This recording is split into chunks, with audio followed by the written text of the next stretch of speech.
Okay, तो हम पढ़ेंगे इकोलॉजिज्म के बारे में, जिसे हिंदी में परिस्थितिकीवाद कहा जाता है। Okay, so UG SET examination political science का, पॉलिटिकल थ्योरी का ये इंपॉर्टेंट टॉपिक है ना। सबसे पहली बात, परिस्थितिकीवाद है क्या, ये हम समझते हैं आसान भाषा में, सिंपल वर्ड्स में। ये हमारा इन्वायरमेंट है जो कि लगातार, आपको पता है कि डिग्रेड हो रहा है, डिग्रेडेशन ऑफ इन्वायरमेंट हो रहा है कंटिन्यूसली, खराब हो रहा है इन्वायरमेंट को, जो हम लगातार ह्यूमंस हैं वो हार्म पहुंचा रहे हैं लगातार। ठीक है, अभी एक आइडियोलॉजी सामने आती है, वो हमें ये बताती है, एक आइडियोलॉजी है, सेट ऑफ आइडियोलॉजी, एक अप्रोच है, अप्रोच कहेंगे ज्यादा अच्छा है। तो वो सामने आती है, वो हमें ये बताती है कि हमारी जो भी पॉलिसीज होनी चाहिए, ठीक है, उनमें उसमें हमें ये भी देखना चाहिए, इस चीज को कंसर्न करना चाहिए कि हाँ जी, कि हमारा एनवायरनमेंट तो डिग्रेड नहीं हो रहा उस किसी पॉलिसी की वजह से। दोबारा आते हैं, हम पॉलिसीज बनाते हैं, स्टेट पॉलिसी बनाता है अपने इंटरेस्ट के लिए, इंडस्ट्रियलाइजेशन के लिए, डेवलपमेंट के लिए। तो स्टेट की पॉलिसीज में स्टेट को यह भी कंसीडर करना चाहिए कि वो इन्वायरमेंट के लिए क्या कर रहा है और उसकी पॉलिसीज किस तरीके से इन्वायरमेंट को हार्म पहुंचा सकती है। तो इस तरीके से उसे पॉलिसीज को क्या करना है, यहां पे रिफॉर्म करना है। जो एग्जिस्टिंग पॉलिसीज हैं उन्हें रिफॉर्म करना है, जो नई पॉलिसी स्टेट बनाएगा किसी भी तरीके की, उसमें क्या करना है जी, इन्वायरमेंट को कंसीडर करना है कि हाँ जी, ये पॉलिसी इन्वायरमेंट को किसी तरीके से तो नेगेटिवली इफेक्ट नहीं कर रही, अगर इफेक्ट कर रही है नेगेटिवली तो मैं किस तरीके से उस पार्ट को पॉलिसी में हटा दूं। पहली चीज है, ठीक है, कि पॉलिसीज बनानी है तो उसमें कंसीडर करना है। दूसरी चीज है, जो अभी तक जितना हम हार्म पहुंचा चुके हैं इन्वायरमेंट को, उस इन्वायरमेंट के हार्म को किस तरीके से हील करें, हील करने के लिए वो जो बुराइयां हमने इन्वायरमेंट को दी है उनको ठीक करने के लिए स्टेट को कोई ना कोई पॉलिसीज, इन्वायरमेंटल पॉलिसीज बनानी चाहिए। ये अप्रोच ही हमसे डिमांड करती है। पहली बात तो जो भी पॉलिसी बनाओ उसमें इन्वायरमेंट को कंसीडर करो। दूसरी चीज, इन्वायरमेंट को जो आपने गंदा किया है उसको सही करने के लिए पॉलिसीज बनाओ। तीसरी चीज इकोलॉजिज्म में आती है, वो है कि इंटरनेशनल लेवल के ऊपर स्टेट्स इन्वायरमेंट को कंसीडर करते हो और इन्वायरमेंट को हील करने के लिए पॉलिसीज बनाए। ये तो है प्रैक्टिकल इस चीज का एस्पेक्ट, इस अप्रोच का, इकोलॉजिज्म का। थ्योरेटिकल एस्पेक्ट में हम क्या देखते हैं, थ्योरेटिकल एस्पेक्ट में हम देखते हैं ये जो, जैसे आपने देखा होगा लिबरलिज्म है, इंडिविजुअल की लिबर्टी के बारे में बात करता है। रियलिज्म है, वो इंटरेस्ट के बारे में बात करता है कि हाँ जी, स्टेट सिर्फ अपने इंटरेस्ट के लिए काम करता है, इस तरीके से। मार्क्सिज्म है, वो वर्कर्स के लिए काम करता है। फेमिनिज्म है, जो वीमेन के लिए काम करता है। इसी तरीके से इकोलॉजिज्म है, वो ये डिमांड करता है कि हमें हर एक चीज में इन्वायरमेंट को कंसीडर करना चाहिए हमारी कोई भी पॉलिसी में, ठीक है। और वहां पे इंडिविजुअल, सोसाइटी, क्लास, क्रीड, इन सभी से ज्यादा इंपॉर्टेंट क्या होना चाहिए, इन्वायरमेंट होना चाहिए, ठीक है। तो ये अप्रोच के दो एस्पेक्ट हैं। प्रैक्टिकल एस्पेक्ट डिमांड करता है पॉलिसी बनाओ, उसमें कंसीडर करो, पुरानी जो आपने चीजें खराब की है उसको हील करने के लिए पॉलिसी बनाओ। और इंटरनेशनल लेवल पे भी सेम। आप कैसे, थ्योरेटिकल एस्पेक्ट हमसे ये डिमांड करता है कि हम जो पॉलिटिक्स हैं, जो हम इन्वायरमेंट के और पॉलिटिक्स के, स्टेट के रिलेशंस हैं, उसको इस तरीके से देखें कि वहां पे मेन जो एक्टर है, सबसे ज्यादा इंपॉर्टेंट जो चीज है वो इन्वायरमेंट है, ना कि वो इंडिविजुअल, कास्ट, क्रीड, क्लास है। ओके, तो ये है इकोलॉजिज्म क्या है आम भाषा में, आपकी और मेरी घरेलू भाषा में। अभी हम बुकिश लैंग्वेज में से समझेंगे। परिस्थिति की बात, इकोलॉजिज्म जो इंटरनेशनल लेवल के ऊपर एमर्ज करता है, ग्लोबल लेवल के ऊपर 1970s के दौर में, ठीक है। ये जो पूरी आइडियोलॉजी है, ये जो पूरी अप्रोच है, सेट ऑफ आइडियाज है ना, तो ये कब अवेयरनेस कब सामने आती है? 1970s के दौर में, ये याद रखिएगा। जैसे लिबरलिज्म 17th सेंचुरी में, फिर 18th सेंचुरी में, 19th सेंचुरी में हमारे पास आता है मार्क्सिज्म, इस तरीके से ये 1970s के दौर में सामने आता है। सो आपको क्लास करते करते साथ में नोट्स बनाने चाहिए। अगर साथ में नोट्स बनाते हो तो 100% फोकस्ड रहते हो। अगर अदरवाइज क्या होता है, कुछ बातें आप सुन रहे हो, कुछ बातें दिमाग में आपके एक दूसरी कहानी भी कोई चल रही होती है, तो वो आप चलते रहते हो उस तरीके से, तो क्लास देखने का बहुत बार फायदा नहीं होता है। तो दिमाग में जो दूसरी कहानी चल रही है उसे रोकने के लिए जरूरी है कि इस क्लास के ऊपर 100% कॉन्सेंट्रेशन हो। कॉन्सेंट्रेशन तभी होगा जब हम नोट्स लिखेंगे, नोट्स लेंगे, है ना। जब नोट्स लेंगे तो हमें हर एक लाइन, हर एक वर्ड के साथ जुड़ना पड़ेगा, जो भी मैं बोल रहा हूं, जो भी हमारा टीचर बोल रहा है। तो 100% देने के लिए यहां क्लास में जरूरी है कि नोट्स ले। जब क्लास में 100% देंगे तो आपको जाहिर सी बात है, ये क्वाइट ऑब्वियस है कि आपका नोट्स में भी 100% होगा, और जब नोट्स में 100% होगा तो फिर रिवीजन में भी होगा, और जाहिर सी बात है आपका पेपर में भी होगा, है ना। तो ये पूरा आप कह सकते हैं कि क्रोनोलॉजी ऐसे शुरू होती है। इकोलॉजी क्या है? Is study of relation. Ecology क्या है? स्टडी है उस रिलेशन की। किस रिलेशन की? ह्यूमन और इन्वायरमेंट के रिलेशन की स्टडी को इकोलॉजी कहते हैं। और इकोलॉजिज्म हमें यह बताता है कि किस तरीके से ह्यूमन बीइंग है जो इन्वायरमेंट को इन्फ्लुएंस करता है, या फिर ह्यूमन बीइंग किस तरीके से इन्वायरमेंट से इन्फ्लुएंस होता है। तो ये दो चीजों के जवाब देता है हमें इकोलॉजिज्म। जैसे हमने बताया ना कि ह्यूमन ने किस तरीके से इन्वायरमेंट को हार्म पहुंचाया है, किस तरीके से इन्वायरमेंट ने बदले में हमें हार्म तो नहीं पहुंचाया बल्कि हमारे लिए हमेशा ही अच्छा किया है ना। तो सम ऑफ द थ्योरीज, कुछ theories give more importance to humans and others to nature, इसे समझते हैं। सो हम इकोलॉजिज्म में क्या कर रहे हैं जी? इकोलॉजिज्म में हम क्या कर रहे हैं कि जो ह्यूमन है वो इन्वायरमेंट को किस तरीके से, इन दोनों के रिलेशन की स्टडी हो रही है, इन दोनों के रिलेशन की स्टडी हो रही है इकोलॉजिज्म में, कि एक दूसरे को कैसे इन्फ्लुएंस करते हैं। ठीक है, अभी कुछ थ्योरीज तो ये कहती है कि दोनों एक दूसरे को इन्फ्लुएंस करते हैं, बिल्कुल सही बात है। कुछ ये थ्योरीज कहती हैं कि दोनों एक दूसरे को इन्फ्लुएंस करते हैं, बहुत सही बात है, लेकिन हमें इन्वायरमेंट के लिए ज्यादा कंसर्न रहना चाहिए हमेशा, और हमें ह्यूमन के बारे में कंसर्न नहीं रहना है। ठीक है, दूसरी कुछ थ्योरीज कहती हैं कि हमें ह्यूमन की डेवलपमेंट चाहिए, इन्वायरमेंट अगर डिग्रेड हो रहा है तो उसे हम बचा लेंगे, कोई बात नहीं, बाद की दिक्कत है। ठीक है, तो कुछ ह्यूमन को ज्यादा इंपॉर्टेंस देती हैं, कुछ इन्वायरमेंट को। ओके, जो इकोलॉजिज्म की अलग अलग थ्योरीज हैं। डीप इकोलॉजी क्या कहती है कि हमें नहीं चाहिए किसी भी तरीके का इन्वायरमेंट को हार्म पहुंचे, हमें नहीं चाहिए ह्यूमन का कोई भी डेवलपमेंट आज के बाद, हमें पूरी तरीके से क्या चाहिए, इन्वायरमेंट को सुरक्षित करना है। ठीक है, तो ये ज्यादा इंपॉर्टेंस किसे दे दी? ह्यूमन को।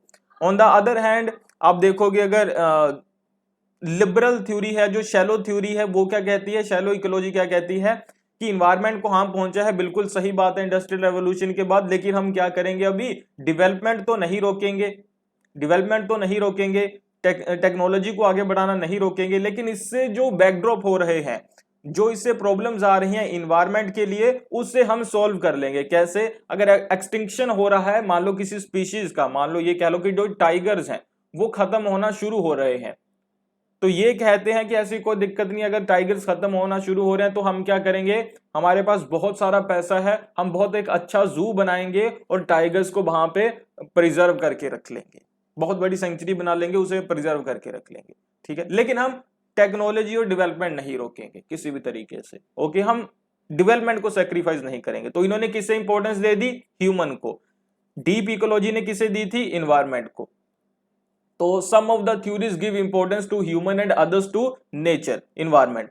परिस्थितिकीवाद एक नई विचारधारा है, हिंदी इंग्लिश दोनों में लिखा हुआ है। इकोलॉजिज्म क्या है? एक नई पॉलिटिकल आइडियोलॉजी है, 1970s में सामने आई, based on the position that the, इसके अलावा मैं आपको बताऊं IR एंड इन्वायरमेंट, है ना, या फिर इन्वायरमेंट इन IR, ऐसे करके कुछ मैंने एक सेशन बनाया है, उसमें भी आपको इसके बारे में समझने को मिलेगा, इकोलॉजिज्म के बारे में। उसमें बहुत सारे फैक्ट और फिगर्स हैं, बहुत सारी बुक्स के नाम हैं, बहुत सारे स्कॉलर्स के नाम हैं, कैसे ये सब कुछ शुरू होता है इकोलॉजिज्म का, है ना, उसमें मैंने बहुत अच्छे से बताया है है ना। साइलेंट स्प्रिंग बुक आती है रेचल कार्सन की, गैरेथ हार्डिन का आर्टिकल आता है, इसके बाद मैंने बताया फिर बैरी कॉमनर्स के बारे में, बहुत सारे स्कॉलर्स की बुक्स और उनको हमने डिस्कस किया है उस वाले सेशन में, आप लोग वो देखिएगा। फिर किस तरीके से यूएन आता है इस पूरे सीन में, स्वीडन का क्या योगदान था 1968 में, ये सारी चीजें बहुत डिटेल में मैंने डिस्कस किया, तो वो वाला सेशन जरूर देखना, वो आपकी हेल्प करेगा आईआर को समझने में भी और इकोलॉजिज्म को समझने में भी, और बहुत सारे फैक्टर फिगर्स हैं, आप लोग वो भी देख लेना वहां से। सो नेक्स्ट है जी ecologism. So ecologism is a new political ideology, एक नई पॉलिटिकल आइडियोलॉजी है जो बेस्ड है इस पोजीशन के ऊपर, that non human world is worthy of moral consideration. ठीक है, कि जो नॉन ह्यूमन वर्ल्ड है, यहां पे तो ह्यूमन बीइंग्स रह रहे हैं, साथ में नॉन ह्यूमन वर्ल्ड का मतलब क्या है कि जो हमारा इन्वायरमेंट है, जो फॉरेस्ट है, जो नदियां हैं, जो बाकी स्पीशीज हैं, वो भी मॉरल कंसिडरेशन के लिए वर्दी है। ठीक है, कि क्या है कि उसके बारे में भी हमें क्या कह सकते हैं कि नैतिक विचार के अकॉर्डिंग सोचना, मतलब हमारी नैतिकता किसके लिए होती है, हम ये सोचते हैं ना कि देखो यार ये भी तो इंसान है, तुम इसके लिए ऐसा क्यों कर रहे हो, इसके साथ ऐसा क्यों कर रहे हो, हम यही सोचते हैं हमेशा, ये भी तो इंसान है, ये भी डिजर्व करता है, इसे भी मिलना चाहिए। लेकिन वो कहता है कि जो नॉन ह्यूमन है उसे भी आप नैतिकता, अपनी नैतिकता पर बेस्ड ही उसके साथ रिलेशन बनाओ, ये मत सोचो ये तो जानवर है मर गया, या ये तो पेड़ है गया गया, नहीं, वो भी इंसान की उसको भी इंसानों जैसे नैतिकता के मानदंड के अकॉर्डिंग उसके साथ रिलेशन बनाओ। जब आप नॉन ह्यूमन वर्ल्ड के साथ रिलेशन बनाते हो तो जो आप नैतिकता एक दूसरे इंसान के साथ रिलेशन बनाते हुए फॉलो करते हो, वही नैतिकता को उस नॉन ह्यूमन वर्ल्ड के साथ रिलेशन बनाते हुए फॉलो करो, ये बात करता है। And that this should be taken into account, और इस चीज को भी आपको अपने, आप कह सकते हैं कि यहां पे ध्यान रखना होगा इन social economic and political system, जो भी आपका सोशल पॉलिटिकल इकोनॉमिक सिस्टम है, सभी जगह पे आपको ये मॉरल कंसिडरेशन लेकर आनी पड़ेगी। सोशल कंडीशन का कंसिडरेशन का मतलब क्या है, सोसाइटी में जब आप रह रहे हो, कोई भी आपके आपस में रिलेशन है, सभी लोगों के धर्म है आपका, ये सारी प्रैक्टिसेस हैं, तो वहां पे ये ना हो कि किसी जानवर को मार दिया जाए या इस तरीके की चीजें। इकोनॉमिकली भी इस तरीके से जब इकोनॉमी ऊपर बढ़ाते हैं तो ये नहीं वहां पे जरूरी कि आप फॉरेस्ट को काटकर इकोनॉमी को आगे बढ़ाने की सोचे। ठीक है, पॉलिटिकल में भी पॉलिसीज इस तरीके की होनी चाहिए जो ये ना हो कि ये हमारे देश के लिए जरूरी है, नहीं, ये मान लीजिए इंडिया पाकिस्तान की कोई ट्रीटी है, ये ना हो कि हमारे देश के इंटरेस्ट के लिए जरूरी है, ये होना चाहिए कि ये इंडिया के जो आप कह सकते हैं कि फॉरेस्ट है उसके लिए जरूरी है, तो इसीलिए हम कोशिश कर रहे हैं कि पाकिस्तान हमारी बात मान जाए, और अगर हो तो हम अपना ये जो टेरिटरी है ये पाकिस्तान को दे देंगे, लेकिन वो दूसरी टेरिटरी ताकि बच जाए, हमारे अंडर आ जाए थोड़ी सी वो जो टेरिटरी है, ताकि वो सारा जो एरिया है, वो जो सारा फॉरेस्ट है उसे हम प्रिजर्व कर सके, मतलब ऐसा होना चाहिए, ये वो बात कर रहे हैं। ठीक है,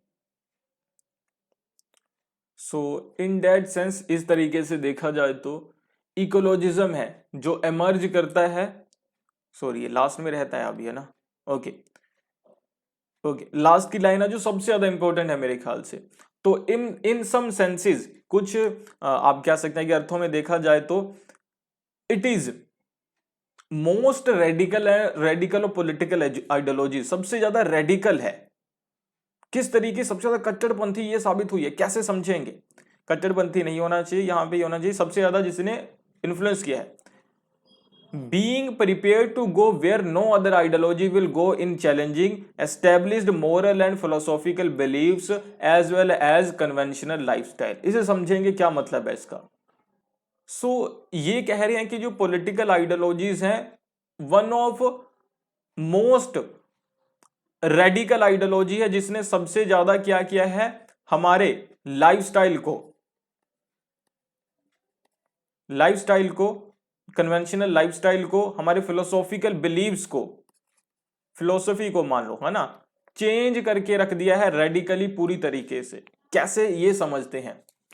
तो ये देखिए, ये हमारा लाइफस्टाइल था एक, आप लोग देख रहे होंगे पहले, हमें क्या चाहिए था, हमें कोई कुछ की किसी भी चीज की दिक्कत नहीं, सोचते नहीं थे कि इन्वायरमेंट को हार्म पहुंच रहा है, जितना मर्जी आ रहा था दिल में फॉरेस्ट को काट रहे थे, जितना शिकारों पे जा रहे थे लोग, ये सब कुछ हो रहा था, बिल्कुल हो रहा था ना, मतलब धुआं आ रहा है, ये वो सारी चीजें, गाड़ियां चल रही है, हम कुछ नहीं सोच रहे थे, है ना, जब ये आइडियोलॉजी सामने आती है, ये हमें अवेयर करती है किस चीज के बारे में, कि अगर आप इसी तरीके से चीजें करते रहेंगे तो जल्दी ही आपका प्लेनेट अर्थ खत्म होने वाला है। तो देखिए इस आइडियोलॉजी के बाद हम में कितना बड़ा चेंज आया है। जो आज के टाइम में हम लोग बात करते हैं या आपके मदर फादर बात करते होंगे कि लाइट को आप बंद कर दीजिए जब रूम से बाहर जाते हो। क्यों? क्योंकि ये आप कह सकते हैं कि एक तो ये है इलेक्ट्रिसिटी बिल बहुत ज्यादा आ जाएगा, वो अलग बात है। कि ये है कि जितना आप इसे यूज करोगे, क्या है कि उतना ज्यादा आप कह सकते हैं कि हमें इस चीज को पैदा करना पड़ेगा और उतना ही इन्वायरमेंट को हार्म पहुंचेगा। छोटी छोटी चीजों में भी देखो, हमें ऑर्गेनिक खाना खाना चाहिए। आजकल ये बातें होती है ना, क्यों? क्योंकि जो दूसरा खाना है वो सही नहीं है। ऑर्गेनिक खेती कीजिए। सारी चीजों में हम कोशिश कर रहे हैं कि किस तरीके से इन्वायरमेंट के साथ जुड़ जाएं। हर एक, आजकल मैं बताऊं जितने लोगों से मैं मिलता हूं, सभी लोग पता क्या कहते हैं, सभी लोग बात करते हैं यार हमें तो ये अच्छा लगता है कि भीड़ वाली जगह में नहीं, अकेले जगह में रहें जहां नेचर के पास हो। तो ये जो हमारी आइडियोलॉजी बदली है ना, वो इसी वजह से, क्योंकि हमें पता है कि ये बिल्कुल चीजें खत्म हो रही हैं बहुत जल्दी से, बहुत जल्दी से। जो ओशंस तो नहीं, जो आप कह सकते हैं कि वो हमारे पोल्स हैं, जो आप कह सकते हैं कि वहां पे जो आइस है वो मेल्ट हो रही है बहुत जल्दी से। तो ये चीजें अभी हमें समझ में आ रही है। आप देखिए कितने इंटरनेशनल लेवल के ऊपर ट्रीटीज हुई हैं अभी तक इसी चीज को लेकर के। आपका बेसिक लाइफ देखो, कोई रिलीजियस आइडियोलॉजी हो, मार्क्सिज्म हो, लिबरलिज्म हो, बिल्कुल इन्होंने हमारी लाइफ को चेंज किया है, हमारी लाइफस्टाइल को चेंज किया है, चीजों को देखने को चेंज किया है। लेकिन जितना इस आइडियोलॉजी ने चेंज किया रहना खाना पीना हर एक इंसान को, वो किसी ने नहीं किया था। चाहे वो लिबरल हो, मार्क्सिस्ट हो, एनार्किस्ट हो, फेमिनिस्ट हो, हर एक इंसान इस आइडियोलॉजी से डिनाई नहीं कर सकता कि ये सही नहीं बात कर रही।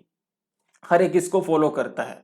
तो इसीलिए कहा कहते हैं कि इसने सबसे ज्यादा आप कह सकते हैं कि हमारे लाइफस्टाइल को चेंज किया है, जितना और किसी ने भी नहीं चेंज किया। हमारे जो आप कह सकते हैं कि हमारा पहले का लाइफस्टाइल था उसे चैलेंज किया और किसी ने भी नहीं किया इतना। ओके, यहां तक देखिए जो हमारा कन्वेंशनल लाइफस्टाइल है कि हम जो रिलीजन के कॉन्टेक्स्ट में कुछ चीजें करते हैं, नदियों में जाकर के या गांव में जाकर के या किसी जानवर को मार करके, वहां तक चीजें हमने छोड़ी हैं। अभी छोड़ी है कि नहीं छोड़ी है? बिल्कुल छोड़ी है हमने, है ना, कि नहीं यार ये नहीं होना चाहिए क्योंकि इन्वायरमेंट को हार्म पहुंचता है। तो ज्यादा इंपॉर्टेंस हम इन्वायरमेंट को देने लगे हैं, जो कि बहुत अच्छी चीज है ना। तो देखो कितना चेंज किया है इसने। सो नेक्स्ट है जी, इन दैट सेंस, इस तरीके से देखा जाए तो इकोलॉजिज्म एमर्ज करता है as and has always constituted a critique of industrial civilisation. जो हमारी इंडस्ट्रियल सिविलाइजेशन थी उसे ये पूरी तरीके से क्रिटिसाइज करता हुआ निकलता है। As urban and industrial life spread in 19th century, इसे अभी अलग रखिए। तो पहली चीज तो हमें ये समझना पड़ेगा, ये हमारी इंडस्ट्रियल सिविलाइजेशन को पूरी तरीके से क्रिटिसाइज करता है। जो हमारा डेवलपमेंट है एक खास तरीके का, उसे क्रिटिसाइज करता है। 19th सेंचुरी में जब हम आप कह सकते हैं कि हम इंडस्ट्रियलाइजेशन लेकर आए, तो उस टाइम पे भी यूके के कुछ लिबर्टेरियन सोशलिस्ट थे, जो कि हैं विलियम मॉरिस और पीटर क्रॉप्टिन। नाम याद रखिएगा जी इनका। पीटर क्रॉप्टिन कौन है? एक एनार्किस्ट कम्युनिस्ट थे। यूके लिबर्टेरियन थे विलियम मॉरिस। इन दोनों ने उस टाइम पे एक आइडियोलॉजी डेवलप की थी, सोशलिस्ट पेस्ट्रोलिज्म। ठीक है, इसका मतलब ये था, सोशलिस्ट पेस्ट्रोलिज्म का मतलब ये था कि अगर आपको आप कह सकते हैं कि इन्वायरमेंट को बचाना है, या आप कह सकते हैं कि जो इंडस्ट्रियल लाइफ है वो इतनी अच्छी नहीं है, इसकी जगह पे हमें पेस्ट्रोलिज्म को अपनाना चाहिए। पेस्ट्रोलिज्म को अपनाना चाहिए का मतलब ये है कि हमें ग्रामीण जीवन जीना चाहिए। ठीक है, ये उस टाइम पे बात हुई थी। लेकिन बात हो रही है 18th सेंचुरी की। हमने तो बात की कि ये सामने आता है 1970s के दौर में। तो ये बिल्कुल सही है कि एक फुल फ्लेज्ड आइडियोलॉजी, एक फुल फ्लेज्ड अप्रोच के साथ ये सामने आता है जो इकोलॉजिज्म है 1970s में। लेकिन आप कह सकते हैं कि जो इन्वायरमेंट को बचाना या इन्वायरमेंट के रिगार्डिंग बात करना, तो ये तो शुरू हो गया था 19th सेंचुरी से ही शुरू हो गया था। ओके, और बाद में ये पेस्ट्रोलिज्म, सोशलिस्ट पेस्ट्रोलिज्म किसका आधार बनता है? इको सोशलिज्म का, जिसके बारे में आगे हम बात करेंगे ही। सच थिंकिंग, इस तरीके की जो सोच है, nevertheless only acquired fully ideological character. एक आइडियोलॉजी कब बनती है? 70s और 60s के दौर में। By the end of 1970s ecologism was widely viewed as an ideology. जैसे कि मैंने आपको पहले बताया, अपने तरीके की एक अलग आइडियोलॉजी बन चुकी थी, जिसके पीछे, बनने के पीछे तीन बड़े थ्योरेटिकल डेवलपमेंट्स थे जिसके थ्रू ये बनी है सामने। ठीक है, ओके। तो आप कह सकते हैं कि सबसे पहले तो क्या है इकोलॉजी, इन अदर वर्ड्स, पहले आप कह सकते हैं कि एक मीनिंग देखते हैं इसका। Provided the basic for an economic, sorry in ecocentric world view. पहली बात यह है कि इकोलॉजिज्म किस तरीके से सामने आया है, इसमें सबसे पहले चीज ये है कि जो इकोलॉजी है उस वर्ड को हमने इंटरप्रेट किया किस तरीके से, कि इकोलॉजी का मतलब ये है कि एक इकोसेंट्रिक वर्ल्ड व्यू होना चाहिए। ठीक है, आप कह सकते हैं कि इकोसेंट्रिक वर्ल्ड व्यू क्या है, ये अभी टर्म आगे आएगी, बस आप ये समझिए कि इकोलॉजिज्म किस तरीके से एस्टेब्लिश हो रहा है। सबसे पहले इकोसेंट्रिक वर्ल्ड व्यू सामने आया। ठीक है, अभी इसका मतलब क्या है वो आगे निकल कर आएगा, अभी मैं आपको वो नहीं अनफोल्ड करना चाहता, नहीं आप फंस जाओगे। तो देखिए ये किस तरीके से इकोलॉजिज्म 1970s में डेवलप हुआ। पहला कदम ये था कि इकोलॉजी वर्ड को, आप कह सकते हैं कि जो इकोलॉजी है वो हमें ये बताता है, एक eco centric world view provide करवाता है। ठीक है, तो पहले तो एक अप्रोच सामने आ गई हमारे पास। दूसरी चीज, there was a growing recognition that the threat to the environment had an important ideological dimension in the form of anthropocentrism। ये भी आगे पढ़ेंगे term, the human centered bias and the character conventional ethical thinking and philosophical belief। तो दूसरी चीज क्या सामने आई उस टाइम पे अवेयरनेस के लिए, जैसे मैं आपको बता रहा था रेचल कार्सन की बुक और दूसरे स्कॉलर्स ने ये चीजें लिखना शुरू किया कि बिल्कुल इन्वायरमेंट को लगातार प्रोटेक्शन की जरूरत है, और हमारे जो एंथ्रोपोसेंट्रिज्म है, जो एंथ्रोपोसेंट्रिज्म का मतलब होता है जो ह्यूमन के एक्शंस है वो इन्वायरमेंट को हार्म पहुंचा रहे हैं, इस चीज को बहुत सारे लोगों ने सामने रखा। ये मतलब फैक्ट सामने रखे कि आपके जो, आज हमें बहुत आसान लगता है लेकिन उस टाइम पे कोई नहीं मानता था कि आपके जो एक्शंस है वो इन्वायरमेंट को हार्म पहुंचा रहे हैं। और तीसरी चीज थी ये, the emergence of deep ecology which embraced a fully ecocentric world view that rejected anthropocentrism all together and established a form of ecological thinking. ठीक है, तीसरी चीज थी, आप कह सकते हैं कि डीप इकोलॉजी सामने आती है। ठीक है, उससे पहले जो आप कह सकते हैं अलग अलग जो आइडियाज थे, जैसे eco socialism, eco anarchism, eco feminism, ये सभी को रिप्लेस तो नहीं करती, उन्हें आप कह सकते हैं कि उन्हें आगे बढ़ाती है, एक पूरा इकोलॉजिज्म, इकोलॉजिस्ट व्यू प्रोवाइड करवाती है। ठीक है, ओके। सो अभी हमने क्या देखा कि इकोलॉजिज्म कैसे सामने आया, फुल फ्लेश्ड इकोलॉजिज्म कैसे आप कह सकते हैं कि अप्रोच सामने आई। सबसे पहले तो एक world view, ecocentric world view सामने आया। दूसरी चीज थी ये सामने आई अवेयरनेस, है ना, कि हाँ जी बिल्कुल हम हार्म पहुंचा रहे हैं।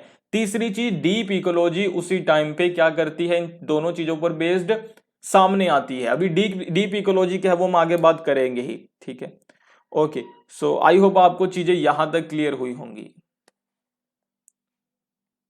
जो यहां पे जितनी भी टर्म्स यूज हुई हैं, एंथ्रोपोसेंट्रिज्म, डीप इकोलॉजी, ठीक है, eco centric world view, eco anarchism, eco feminism, ये सारी टर्म्स आगे जाके अनफोल्ड होंगी, बहुत डिटेल में हम बात करेंगे।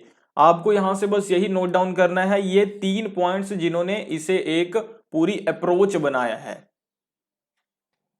सो अभी हम टर्म्स के ऊपर ही जंप करते हैं। सबसे पहले है डीप इकोलॉजी। ठीक है, डीप इकोलॉजी क्या है?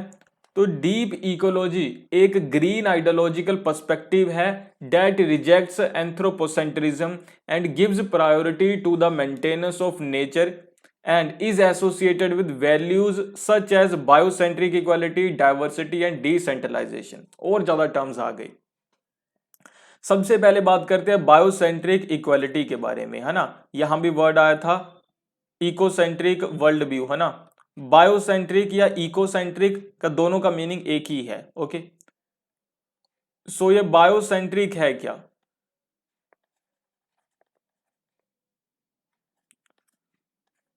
इक्वालिटी, तो यहां पे जो हमारा अर्थ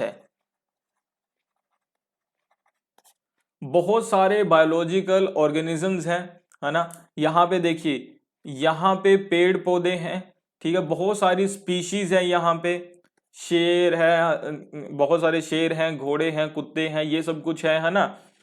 इसके अलावा बहुत तरीके की आप कह सकते हैं कि हमारे हैबिटेट है यहाँ पे, अलग अलग आप कह सकते हैं कि तरीके के फॉरेस्ट है यहाँ पे, कोई ट्रॉपिकल फॉरेस्ट है, कोई रेनी फॉरेस्ट है, मुझे तो नहीं भी पता कि क्या क्या होते हैं, बहुत सारे डेजर्ट है यहाँ पे, है ना।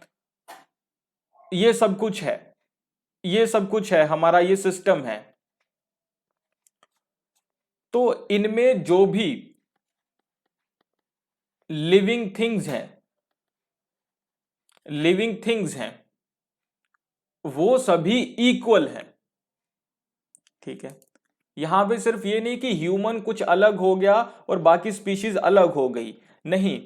ह्यूमन एक लिविंग ऑर्गेनिज्म है, ठीक है, उस वो एक है, बाकी स्पीशीज भी इक्वली, उनकी भी वैल्यू है, ठीक है, उनकी भी इक्वल वैल्यू है।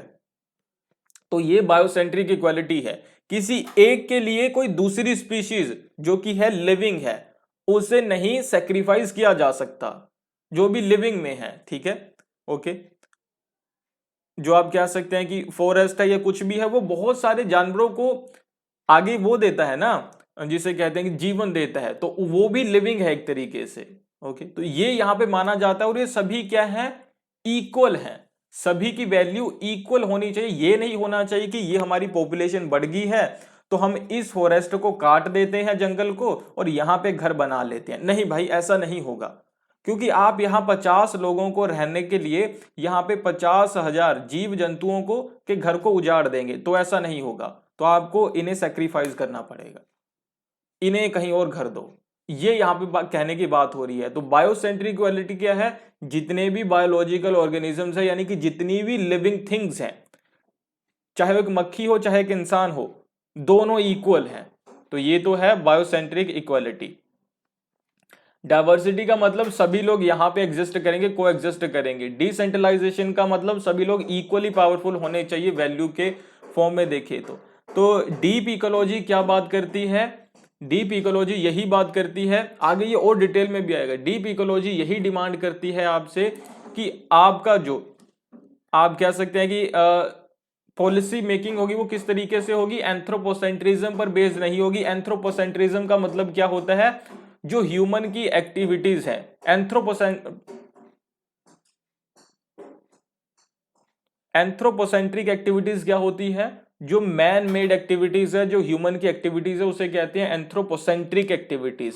एंथ्रोपोसेंट्रिज्म है कि जो जितने भी ह्यूमन के एक्शंस हैं उसे ज्यादा वैल्यू दी जाएगी इन कंपैरिजन टू इन्वायरमेंट, या ह्यूमन की जो भी नीड्स हैं उससे ज्यादा वैल्यू दी जाएगी इन कंपैरिजन टू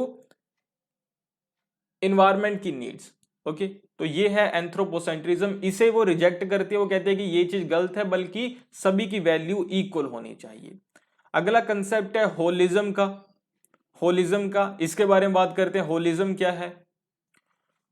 ये है जी हमारा पूरा प्लेनेट अर्थ, ओके। ये काफी सारे पार्ट्स हैं इसके, किस किस चीज से मिलके बना है, इसमें क्या क्या है, ओशंस हैं, ओके। क्या है, ओशंस हैं, माउंटेन्स हैं, फॉरेस्ट है, डेजर्ट है, रिवर है, लेक है, बहुत सारी स्पीशीज रहती हैं, अलग अलग तरीके के फॉरेस्ट हैं, ये सब कुछ मिलके हमारा अर्थ बना है। और इसमें बीच में ही कहीं पे क्या है, ह्यूमन भी है ना। तो ये ह्यूमन के अलग प्लेनेट के अलग अलग पार्ट्स हैं, इन सारी चीजों से मिलके प्लेनेट बना है हमारा। एयर कह लीजिए, कुछ भी कह लीजिए, बहुत सारी स्पीशीज हमने कह लिया, है ना। अभी बात क्या हो रही है, इन सारी चीजों से क्या मिलके क्या बनता है, होल अर्थ, है ना। सारा अर्थ मिलके इन सारी चीजों से बना है।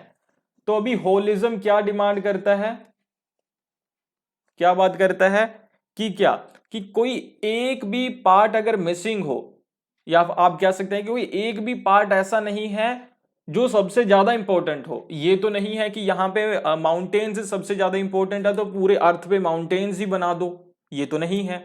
इसी तरीके से फॉरेस्ट भी नहीं है। हर एक का अपना अपना इंपॉर्टेंस है, अपना अपना पार्ट है, और जब सभी साथ में आते हैं तो ही अर्थ बनता है, अदरवाइज अर्थ कह ही नहीं सकते उसे। बहुत सारे ऐसे प्लेनेट है ना जहां पे बहुत सारा पानी है, वहां पे सिर्फ पत्थर ही पत्थर है ऐसे करके, लेकिन हमारा अर्थ तब अर्थ कहलाता है, एक लिविंग प्लेनेट तब कहलाता है जब उसके पास ये सारी चीजें इक्वल हैं, मतलब एक फिक्स्ड प्रोपोर्शन में है ना। तो कहते हैं कि अगर ऐसा होता है कि कोई एक पार्ट को, किसी एक पार्ट को सेक्रीफाइस करना पड़ रहा है बाकी पार्ट्स के लिए, तो उसे करना चाहिए, क्योंकि पार्ट्स लेस इंपॉर्टेंट है, ये जो होल है जो मिलके बना है सारे पार्ट से, ये ज्यादा इंपॉर्टेंट है, मोर इंपॉर्टेंट है। कहने का मतलब ये है, अगर जो ह्यूमन बीइंग है, यहां पे कहीं ह्यूमन बीइंग है, अगर उसे अपने डेवलपमेंट को रोकना पड़ रहा है, टेक्नोलॉजिकल डेवलपमेंट है, इंडस्ट्रियल डेवलपमेंट है, उसे रोकना पड़ रहा है, क्योंकि उसकी वजह से ये सारे पार्ट्स खराब हो रहे हैं, स्पीशीज खत्म हो रही है, ओशन खत्म हो रहे हैं, बर्फ जा रही है, फॉरेस्ट जा रहे हैं। तो जो एक पार्ट है इस पूरे अर्थ का, उसे अपना इन्वायरमेंट नहीं, डेवलपमेंट सेक्रीफाइस करना चाहिए, यहीं पे रोकना चाहिए, ताकि जो होल है इस सभी चीजों से मिलके बना है ये कहीं खराब ना हो जाए। तो ये है होलिज्म, कि होलिज्म में होल ज्यादा इंपॉर्टेंट है देन इट्स पार्ट्स, इसीलिए अगर इसका कोई पार्ट है उसे सेक्रीफाइस करना पड़ रहा है, जो कि है ह्यूमन, तो उसे करना चाहिए। होलिज्म क्या है? एक बिलीफ है that the whole is more important, as I told you earlier, then its parts. Holism implies that understanding is gained by studying relationship between these parts. इन पार्ट्स में आप कह सकते हैं हम अंडरस्टैंडिंग गेन करेंगे, ठीक है। उसके बाद अगला कंसेप्ट है इंडस्ट्रियलिज्म का। इंडस्ट्रियलिज्म का a term used by green theorists to refer to economic arrangements reflected in both capitalist and socialism that favor large scale production, the accumulation of capital and relentless growth। तो ये क्या है जी? Industrialism क्या है? Industrialism एक concept है जो हमें ये बताता है कि किस तरीके के इकोनॉमिक अरेंजमेंट्स किए जाएं, किस तरीके की पॉलिसीज बनाई जाएं, ताकि इन्वायरमेंट को भी बचा लिया जाए और हमारी इंडस्ट्री ना रुके कहीं पे भी, ठीक है। इन्वायरमेंटलिज्म क्या है? Environmentalism concern about the natural environment and particularly the desire to reduce environmental degradation. Environmentalism क्या है? जो ये इस चीज के लिए कंसर्न है कि किस तरीके से इन्वायरमेंटल डिग्रेडेशन को रोक लिया जाए। याद रखिएगा, ये पॉलिसी ओरिएंटेशन है, डेट आइडियोलॉजिकल स्टांस। जो इकोलॉजिज्म है वो एक आइडियोलॉजिकल स्टांस है।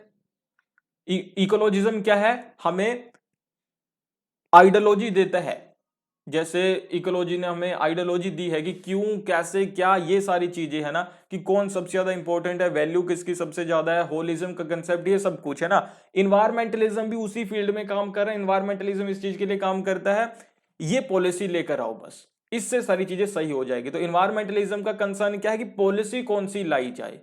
इकोलॉजिज्म का कंसर्न है लोगों की विचारधारा कैसे बदली जाए। उसके बाद है पेस्ट्रोलिज्म। पेस्ट्रोलिज्म ये कहता है कि जो इंडस्ट्रियल लाइफ है इससे किसी का फायदा नहीं होगा। अगर हमें इन्वायरमेंट को बचाना है तो हमें एक सिंप्लिसिटी वाला जीवन जीना चाहिए, नेचर के क्लोज रहते हुए, ठीक है। वो कैसे हम जी पाएंगे? जब हम रूरल लाइफ जिएंगे, ग्रामीण जीवन जिएंगे। तो पेस्ट्रोलिज्म क्या डिमांड करता है कि रूरल लाइफ जियो, वो अच्छी लाइफ है। जब जितना आप नेचर के पास रहोगे उतना आप इंडस्ट्रियल लाइफ से दूर रहोगे, एक कंक्रीट जंगल कहा जाता है शहरों को, उनसे दूर रहोगे, उतना ही आप इन्वायरमेंट को बचा पाओगे, इन्वायरमेंट के कांटेक्ट में रहते हुए। अभी हम बात करते हैं डिफरेंट टाइप्स ऑफ इकोलॉजी के बारे में। तो मेनली 3 टाइप की इकोलॉजी है। एक तो है मॉडर्निस्ट इकोलॉजी, ठीक है, फिर है सोशलिस्ट इकोलॉजी, उसके बाद है डीप इकोलॉजी। 3 तरीके की इकोलॉजी है। मॉडर्निस्ट इकोलॉजी में आती है कैपिटलिस्ट, लिबरल और यूटिलिटेरियन इकोलॉजी। सोशलिस्ट इकोलॉजी में सोशलिस्ट और एनार्किस्ट आती है, ठीक है, सोशल इकोलॉजी है ये, सोशलिस्ट नहीं है। डीप इकोलॉजी में डीप इकोलॉजी आती है जो कि इकोसेंट्रिक है। तो ये तीन तरीके की इकोलॉजी है, इसे अभी हम समझते हैं।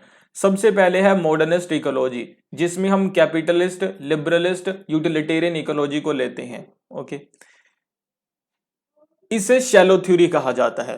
पहली बात याद रखिएगा, कैपिटलिस्ट चाहे लिखा हुआ हो कैपिटलिस्ट इकोलॉजी, लिबरलिस्ट इकोलॉजी या यूटिलिटेरियन इकोलॉजी, आपने समझ लेना है इन इन सभी को ही क्या कहा जाता है, शैलो थ्योरी कहा जाता है, शैलो इकोलॉजी कहा जाता है। इसका मतलब क्या है वो मैं अभी आपको बताऊंगा। तो शैलो थ्योरी क्यों कहा जाता है, तो ये है जी पानी, ठीक है, ये इसे अब ऐसे लेके चलिए, ये पानी है। तो एक तो है जी, मैंने आपको कहा कि पानी में गंदगी आपको साफ करनी है ना, तो ये पानी है, पानी में बहुत सारी गंदगी है, ठीक है, कि इस पानी की, इस नदी की जो गंदगी है हमें वो साफ करनी है, ठीक है, ये हमारा काम था। मान लीजिए पहली चीज तो ये हुई कि एक इंसान आया, उसने क्या किया, जो ऊपर ऊपर की गंदगी ऐसे सिर्फ दिख रही थी, ऊपर ऊपर से जो दिख रहा था, उसे आप कह सकते हैं कि उसने साफ कर दिया। ये जो ये पार्ट था जो ऊपर ऊपर तैर रहे, आप कह सकते हैं कि कचरा था, उसे साफ कर दिया, लेकिन जो अंदर कचरा गिरा पड़ा है उसे साफ नहीं किया। तो जो ऊपर ऊपर से कर रहा है वो क्या कर रहा है, वो शैलो शैलो आप कह सकते हैं कि ऊपर ऊपर से उतले पानी में ही बस क्या कर रहा है, सफाई कर रहा है, ठीक है। तो ये क्या हो गया, शैलो है ना, इसे कहेंगे शैलो, कि ऊपर ऊपर से सफाई कर रहा है। इसी तरीके से ये जो मॉडर्निस्ट इकोलॉजी है, ये सिर्फ ऊपर ऊपर से सफाई करना चाहती है इन्वायरमेंट की।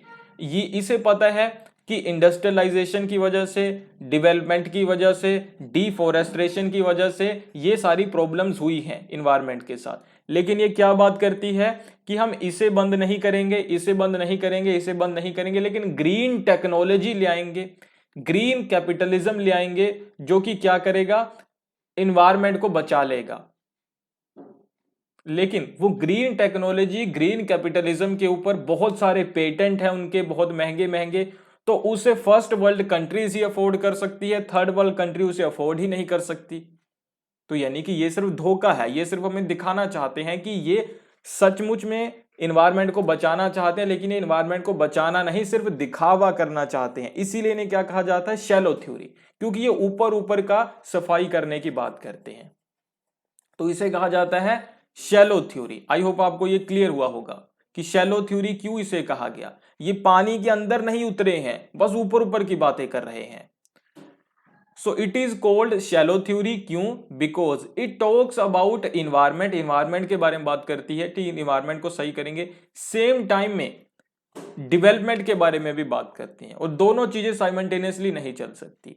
ये कहते हैं कि हमने इन्वेंट किया है green capitalism, green technology, sustainable development, लेकिन ये सारी चीजें देखो, जो ग्रीन टेक्नोलॉजी है, आप इसे एग्जांपल लेके चलिए, मान लीजिए हमें इलेक्ट्रिसिटी बनानी है, इलेक्ट्रिसिटी बनानी है कोयले से, तो उसमें हमारे 1,000 रुपये लगते हैं, मान लीजिए एक दिन के कोयले से इलेक्ट्रिसिटी बनानी है। और अगर आपको ग्रीन टेक्नोलॉजी से बनानी है इलेक्ट्रिसिटी, तो आपको एक दिन में लगेंगे जी उसमें 50,000 रुपए। तो हमारे पास तो 1,000 भी नहीं है, हमारे पास तो पहले ही 900 है, हमारा तो पहले नहीं घर चल रहा, तो हम ये कैसे यूज करें, ये कैसे यूज करेंगे। इन्होंने तो बात कह दी कि ऐसे करके ठीक हो जाएगा, लेकिन क्या इसे ये प्रैक्टिकल है, नहीं है। यानी कि सिर्फ ये चीज सामने रख रहे हैं कि देखिए हमने तो सस्टेनेबल डेवलपमेंट ला दी, ग्रीन कैपिटलिज्म ला दिया, ग्रीन टेक्नोलॉजी ला दी, अभी तो चीजें ठीक होनी चाहिए, लेकिन चीजें अभी भी ठीक नहीं हो रही। क्यों, क्योंकि ये सिर्फ इनका दिखावा है। क्योंकि अगर ये सच में चाहते तो इस टेक्नोलॉजी को सभी देशों के लिए फ्री कर देते। तो ये जो टेक्नोलॉजीज हैं ये अमीर देशों के पास है, और गरीब देशों तक पहुंचते पहुंचते इनके ऊपर पेटेंट लगा है। तो अगर ये टेक्नोलॉजी 5,000 की भी होगी तो ये 50,000 की बन जाएगी। गरीब इंसान ना गरीब देश कभी इसे खरीद पाएगा, और ना कभी इन्वायरमेंट को बचा पाएगा। तो इनकी थ्योरी क्या है, सिर्फ दिखावा है, फेक है, प्रैक्टिकली नहीं चीजें सही करना चाहती। It is human centric theory, ये ह्यूमन सेंट्रिक थ्योरी है, डेवलपमेंट के साथ ही इन्वायरमेंट प्रोटेक्शन की बात करती है ना। इसे right wing theory, shallow theory, anthropocentric theory कहा जाता है। ओके, आई होप आपको ये क्लियर हुआ होगा। सो एक चीज आपने याद रखनी है, इको मॉडर्निज्म एक और कंसेप्ट है। Ecomodernism is an environmental philosophy which argues that humans can protect nature by using technology. ठीक है, इको मॉडर्निज्म क्या है? इको मॉडर्निज्म ये कहता है कि आप टेक्नोलॉजी को यूज करते हुए क्या कर सकते हो, इन्वायरमेंट को बचा सकते हो। इको मॉडर्निज्म, सारी टर्म्स लिखते रहना। एक इको मॉडर्निस्ट मैनिफेस्टो भी साइन किया गया, an ecomodernist manifesto sign किया गया। ठीक है, 25 अप्रैल 2015 को 18 self described ecomodernist scholars के द्वारा। ठीक है, याद रखिएगा ये उनके नाम भी हैं कुछ के, आपको नाम तो याद करने की जरूरत नहीं है, लेकिन याद रखिएगा इको मॉडर्निस्ट मैनिफेस्टो कब साइन किया गया? 2015 में। इको मॉडर्निज्म क्या है? जो फिलोसफी ये सोचती है कि हम टेक्नोलॉजी को यूज करते हुए इन्वायरमेंट को प्रोटेक्ट कर लेंगे। इसके बाद है सोशल इकोलॉजी में आते हैं। तो सोशल इकोलॉजी में हमारे पास है सोशलिस्ट और एनार्किस्ट इकोलॉजी। एनार्किस्ट इकोलॉजी क्या कहती है कि बहुत सारे, आप कह सकते हैं कि ये जो बहुत बड़ा स्टेट है वो कहता है कि जितना बड़ा स्टेट होता है उतनी ही लोगों की पावर ज्यादा होती है। तो एनार्किस्ट इकोलॉजी कहती है कि स्टेट को तोड़ करके स्टेटलेस सिस्टम लेकर आओ और स्टेट को छोटी छोटी कम्युनिटीज में बांट दो।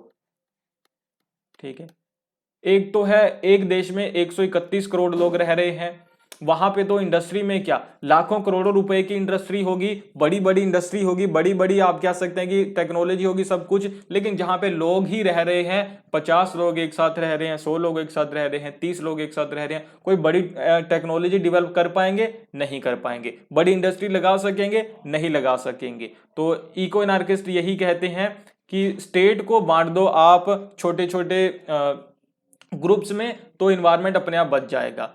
जैसे कि गांधी जी ने कहा था, है ना, कि स्मॉल कम्युनिटीज में बांट दिया जाए।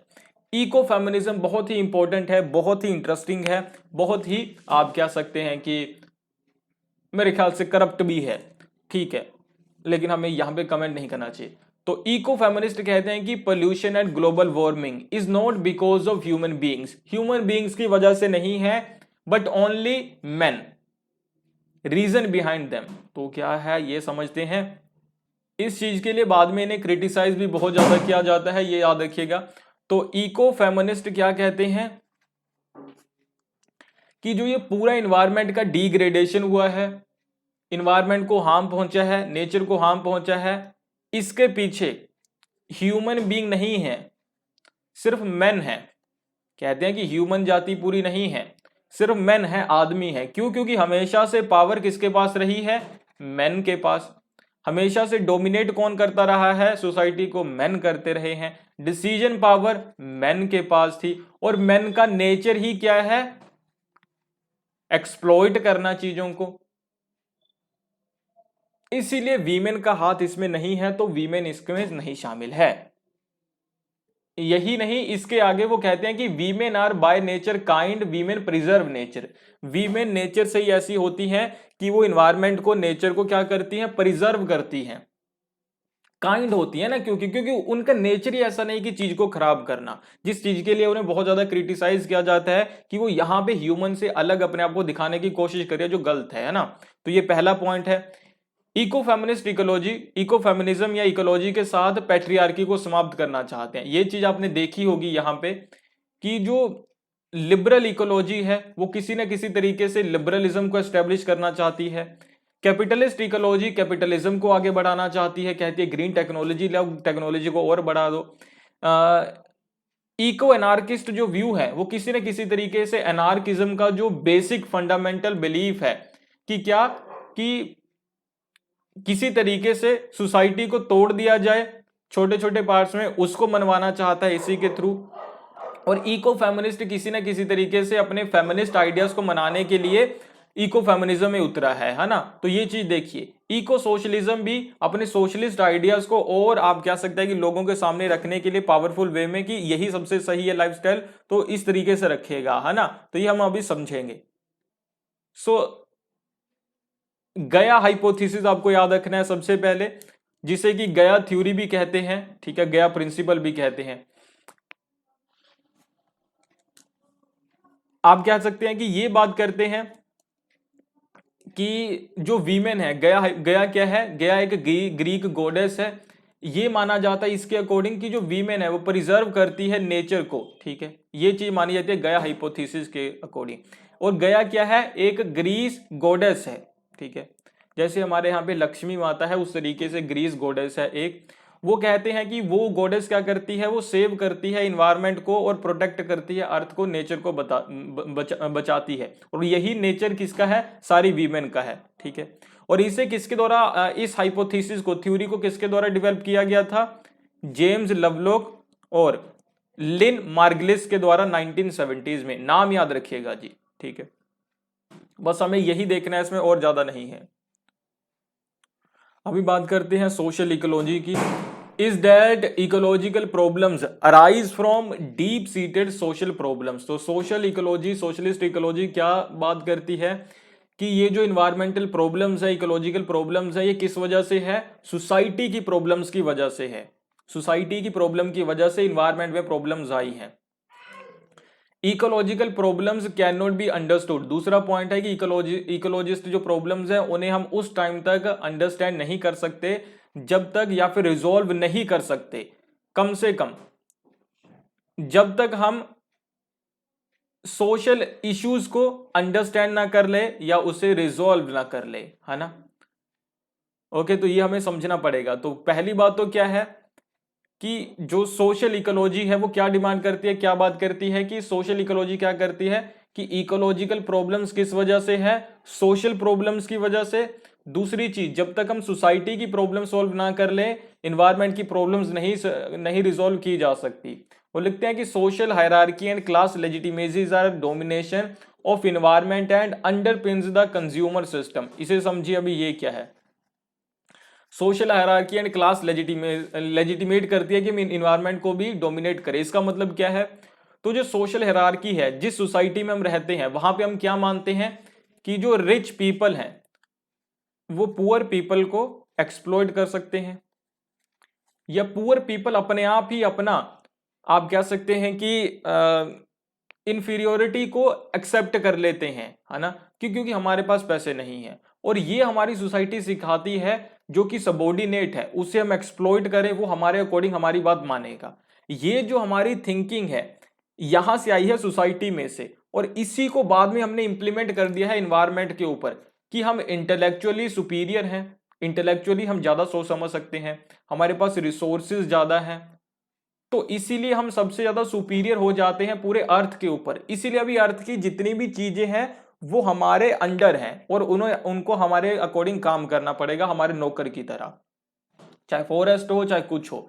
जैसे करके गरीब इंसान हमारा नौकर है तो उससे हम कुछ भी करवाते हैं। ये सोच हमें ये मानने पे मजबूर करती है कि तुम्हारे पास इंटेलेक्चुअल सुपीरियोरिटी है, तुम सोच समझ सकते हो और तुम्हारे पास पैसे हैं, तो जितने मर्जी जानवर हैं उसे तुम अपने अकॉर्डिंग अपना नौकर समझ के यूज करो।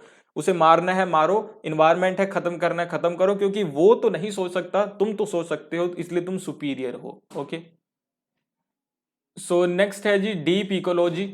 डीप इकोलॉजी जो कि इकोसेंट्रिक है पूरी तरीके से। तो डीप इकोलॉजी है जो बेस्ड है आर्ने नाइस की बुक के ऊपर। बुक का नाम है इकोलॉजी ऑफ विजडम, 2008 में जो पब्लिश हुई थी। ओके, इसके अलावा इकोलॉजी कम्युनिटी एंड लाइफस्टाइल, ये भी बुक इन्हीं की है, 1989 में पब्लिश होती है। ये सपोर्ट करती है सोशल इकोलॉजी को भी, और जो दूसरी इकोलॉजी है मॉडर्निस्ट उसे क्रिटिसाइज करती है। याद रखिएगा जी, जो डीप इकोलॉजी है वो बिलीव करती है जीरो ग्रोथ में। वो कहती है कि अगर हमें ग्रोथ रोकनी पड़े, डेवलपमेंट को रोकना पड़े, तो हम आप कह सकते हैं कि डेवलपमेंट को रोकना चाहिए हमें अभी आज ही। किस चीज के लिए, इन्वायरमेंट को प्रिजर्व करने के लिए, ठीक है। इट ओनली टॉक्स अबाउट, ये सिर्फ बात करती है इकोलॉजी के बारे में, नेचर के बारे में, नथिंग एल्स। इसे ह्यूमन बीइंग की डेवलपमेंट के बारे में कुछ भी लेना देना नहीं है डीप इकोलॉजी को। ये पॉपुलेशन कंट्रोल की बात करती है, सिंपल लिविंग की बात करती है, रूरल लाइफ की बात करती है। जो पेस्ट्रोलिज्म पहले पढ़ रहे थे ना, उसी की बात है ये। Deep ecology is an ecological and environmental philosophy जो प्रमोट करती है inherent worth of the living beings regardless of their instrumental utility. Instrumental utility का मतलब क्या है कि आप कोई भी स्पीशीज हो, आप कोई भी पेड़ पौधा, इन्वायरमेंट कुछ भी हो, इन्वायरमेंट में एग्जिस्ट करते हुए एक कण भी हो, आपकी यूटिलिटी है या नहीं है, आपकी वर्थ है या नहीं है हमारे लिए, ये चीज डिसाइड नहीं करेगी आपकी वैल्यू, बल्कि ये बायोसेंट्रिक इक्वालिटी की बात करते हैं। हर एक जो आप कह सकते हैं ऑर्गेनिज्म है उसकी इक्वल वैल्यू है, जैसे मैंने आपको पहले बताया था। Plus restructuring of modern human society, modern human society को रीस्ट्रक्चर करो, ये डीप इकोलॉजी आपसे डिमांड करती है। In accordance with such ideas, in ideas के अकॉर्डिंग डीप इकोलॉजी आर्ग्यू करती है that the natural world is a subtle balance of complex inter relationship in which the existence of organism is dependent on the existence of other with in the ecosystem. वो कहते हैं कि ये आप कह सकते हैं कि जो पूरा इन्वायरमेंट है ये एक सिस्टम है, और सिस्टम है इंटर रिलेशनशिप्स का, सभी एक दूसरे के ऊपर क्या करते हैं जी, डिपेंड करते हैं। अगर हम ये सोचेंगे सिर्फ ह्यूमन ही यहाँ पे रह सकता है तो ये बिल्कुल गलत है। तो सभी एक दूसरे के ऊपर डिपेंड करते हैं, इंटर रिलेशंस है सभी का, इसी से ये सारा सिस्टम बना है। तो हमें इस सिस्टम को बनाए रखना चाहिए। Human interference without destruction the natural world poses a threat therefore, इसीलिए क्योंकि ह्यूमन इंटरफेयर कर रहा है, सिर्फ डिस्ट्रक्ट कर रहा है इस सिस्टम को, इससे सिर्फ ह्यूमन बींग्स के लिए ही खतरा नहीं होगा बल्कि पूरे नेचर के लिए खतरा हो सकता है। सेल्फ एक्चुअलाइजेशन की बात करते हैं ये, कि इसके द्वारा ही हम अपने आप को समझ सकते हैं। ये छोड़िए यहाँ पे, ओके। बायोसेंट्रिक इक्वालिटी का मतलब आता है कि जितने भी लिविंग नॉन लिविंग फॉरेस्ट सारी चीजें हैं उन सभी की वैल्यू इक्वल है और सभी के पास राइट टू लाइफ है। रेडिकल होलिज्म, होलिज्म के बारे में मैंने आपको पहले बताया है। ये जो रेडिकल होलिज्म का कंसेप्ट है ये क्वाइन किसने किया है, ये क्वाइन किया है जैन स्मर्ट ने, ठीक है।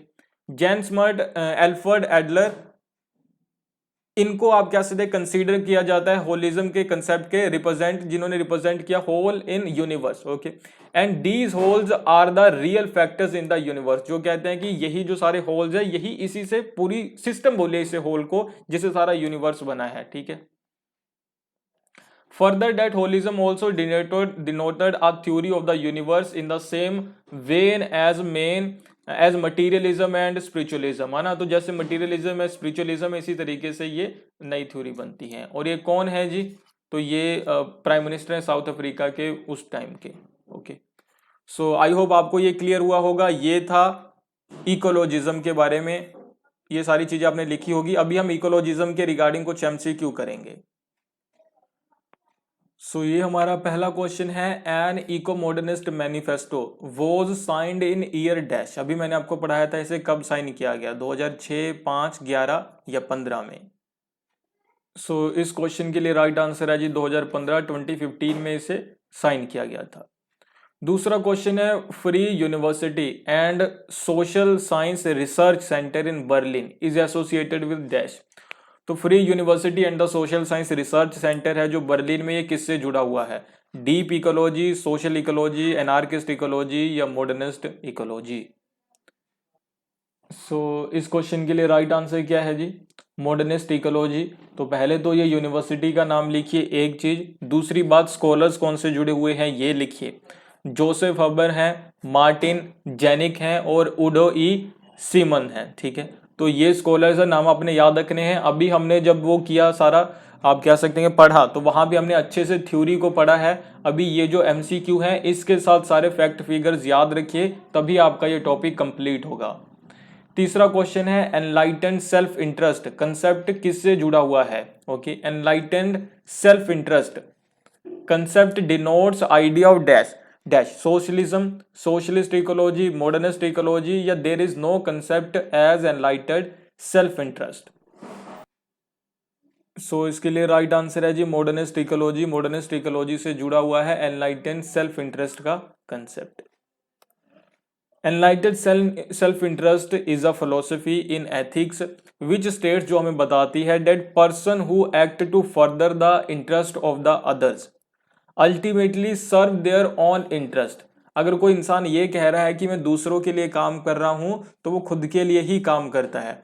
It has often been simply expressed by the believe that an individual group और even a commercial entity will do well by doing good. इसका मतलब क्या है, समझते हैं इसे। यहाँ पे हम 3 वर्ड लिखेंगे, एक तो यूटिलिटेरियनिज्म, एक मैकाइवली का ह्यूमन नेचर, तो एक ये तीसरा आ जाता है हमारे पास सेल्फ इंटरेस्ट। तो हमने सेल्फ इंटरेस्ट में बात क्या की कि हम ग्रीन टेक्नोलॉजी बना रहे हैं, ग्रीन कैपिटलिज्म लेके आ रहे हैं इन्वायरमेंट को बचाने के लिए, लेकिन इसके पीछे हमारा खुद का इंटरेस्ट है। शैलो थ्योरी, ठीक है, ओके। डीप थ्योरी क्या थी? जो डीप में उतरती है, पानी में सब कुछ सही करके जाती है। मैकाइवली का ह्यूमन नेचर क्या है कि ह्यूमन सेल्फिश है। मैकाइवली कहते हैं अगर एक सैनिक बॉर्डर पे खड़ा होकर गोली भी खा रहा है तो ये ना कहो कि वो देश के लिए मर रहा है, नहीं, वो सेल्फिश है, वो खुद के लिए कर रहा है, क्योंकि वो चाहता है बाद में उसके बारे में लोग बात करें कि वो बहुत बहादुर था। ये चीज है। यूटिलिटेरियनिज्म में भी सेम यही चीज है, ठीक है, कि इंसान जो करता है सिर्फ अपने लिए करता है, दूसरे के लिए कभी कुछ नहीं करता। So scholars associated with pragmatic modernist ecology, pragmatic modernist ecology से कौन जुड़ा हुआ है? Jane Baldwin, Buckminster Fuller, Stewart Brand, या फिर all of the above? Okay, so इस क्वेश्चन के लिए राइट आंसर है जी ऑल ऑफ द अबव। ये सभी स्कॉलर जुड़े हुए हैं, लिख लीजिएगा। मूरे बुकचिन, मूरे बुकचिन है, ये किस इकोलॉजी से जुड़े हुए हैं? मॉडर्निस्ट, डीप, एनार्किस्ट, या फिर सोशल?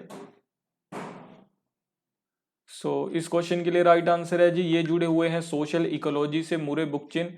याद रखिए जो वर्ड है या टर्म है सोशल इकोलॉजी, इन्होंने ही कॉइन की है, इसके पायोनियर है। लास्ट क्वेश्चन है which type of ecology supports decentralised society?